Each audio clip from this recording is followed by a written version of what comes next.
Congress BJP ಮಧ್ಯೆ operation ಪೈಪೋಟಿ. ಕಾಂಗ್ರೆಸ್ ಶಾಸಕರನ್ನ ಸಂಪರ್ಕಿಸುತ್ತಿದೆ ಬಿಜೆಪಿ ಪಡೆ. ಬಿಜೆಪಿ ಶಾಸಕರನ್ನ ಸಂಪರ್ಕಿಸುತ್ತಿದೆ ಕಾಂಗ್ರೆಸ್. ಕಾದು ನೋಡಿ ಅಂತಿದ್ದಾರೆ ಬಿಜೆಪಿ ನಾಯಕರು. ಜೂನ್ 4ರ ನಂತರ ರಾಜ್ಯ ರಾಜಕಾರಣದಲ್ಲಿ ಹೊಸದೊಂದು ಅಲೆ ಎಬ್ಬುವ ಎಲ್ಲ ಲಕ್ಷಣಗಳು ಕಾಣಿಸ್ತಾ ಇದೆ. ಬಿಜೆಪಿ ಹಾಗೂ ಕಾಂಗ್ರೆಸ್ ಮಧ್ಯೆ ಆಪರೇಷನ್ ಪೈಪೋಟಿ ಜೋರಾಗಿ ನಡೀತಾ ಇದೆ. ಒಂದು ಕಡೆ ಕಾಂಗ್ರೆಸ್ ಶಾಸಕರು ಬಿಜೆಪಿ ಶಾಸಕರನ್ನ ಸೆಳೆಯಲಿಕ್ಕೆ ಪ್ಲಾನ್ ಮಾಡ್ತಾ ಇದ್ರೆ, ಇನ್ನೊಂದು ಕಡೆ ಬಿಜೆಪಿ ಸರ್ಕಾರ ಕಾಂಗ್ರೆಸ್ ಸರ್ಕಾರವನ್ನ ಉರುಳಿಸ್ಲಿಕ್ಕೆ ಹೊಸದೊಂದು ಪ್ಲಾನ್ ಮಾಡ್ತಾ ಇದೆ. ಯಾಕಂತಂದ್ರೆ ಮೊದಲಿಂದನೂ ಕೂಡ ಬಿಜೆಪಿ ಶಾಸಕರು ಜೂನ್ 4ರ ನಂತರ ಕಾಯ್ತಾ ಇರಿ, ರಾಜ್ಯ ರಾಜಕಾರಣದಲ್ಲಿ ಹೊಸದೊಂದು ಬದಲಾವಣೆ ಆಗುತ್ತೆ ಅಂತ ಕೂಡ ಹೇಳ್ತಿದ್ರು. ಇದೀಗ ಎಲ್ಲರ ಚಿತ್ತ ಜೂನ್ 4ರ ಫಲಿತಾಂಶದತ್ತ ಇದೆ. ಯಾಕಂತಂದ್ರೆ ಎಲ್ಲಾದ್ರೂ ಜೂನ್ 4ರ ನಂತರ ಕೇಂದ್ರದಲ್ಲಿ ಮೋದಿ ಸರ್ಕಾರ ಮತ್ತೆ ಬಂದ್ರೆ ಕಾಂಗ್ರೆಸ್ ಸರ್ಕಾರ ಉರುಳುತ್ತೆ ಅನ್ನುವಂತ ಮಾತು ಕೂಡ ಕೇಳಿ ಬಂದಿತ್ತು.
ಎನ್ಡಿಎ ಶಾಸಕರು ಬರ್ತಾರೆ ಅಂತಾರೆ ಕಾಂಗ್ರೆಸ್ಸಿಗರು.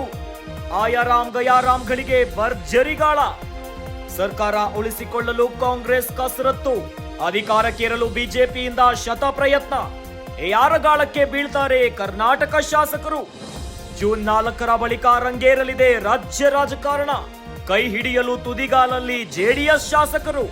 ಸೋಮಶೇಖರ್ ಮೂಲಕ ಬಿಜೆಪಿ ಶಾಸಕರಿಗೆ ಗಾಳ. ಮೊನ್ನೆ ಸಿಎಂ ಡಿಸಿಎಂ ಭೇಟಿಯಾಗಿದ್ದ ಹೆಬ್ಬಾರ್ ಎಸ್ಟಿಎಸ್.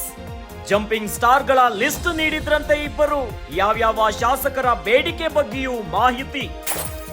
ಮಹಾರಾಷ್ಟ್ರ ಸಿಎಂ ಏಕನಾಥ್ ಶಿಂದೆ ಕೂಡ ಒಂದಿಷ್ಟು ಸ್ಫೋಟಕ ಹೇಳಿಕೆಗಳನ್ನ ಕೊಟ್ಟಿದ್ರು. ಅದರ ಬೆನ್ನಲ್ಲೇ ಬಿಜೆಪಿ ಶಾಸಕರು ಕೂಡ ಜೂನ್ 4ರ ನಂತರ ಕಾದು ನೋಡಿ ಸರ್ಕಾರದಲ್ಲಿ ಯಾವ ಬದಲಾವಣೆ ಆಗುತ್ತೆ ಅಂತ ಕೇಳಿದ್ರು.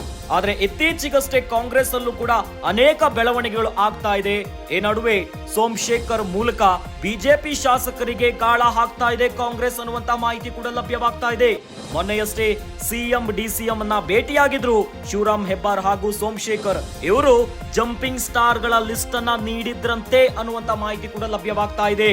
ಯಾವ್ಯಾವ ಜೆಡಿಎಸ್ ಹಾಗೂ ಬಿಜೆಪಿ ಶಾಸಕರನ್ನ ಕಾಂಗ್ರೆಸ್ ಕಡೆ ಸೆಳೆಯುವಂತಹ ಪ್ಲಾನ್ಗಳು ಆಗ್ತಾ ಇದೆ, ಇವೆಲ್ಲ ಮಾಹಿತಿ ಕೂಡ ಲಭ್ಯವಾಗ್ತಾ ಇದೆ.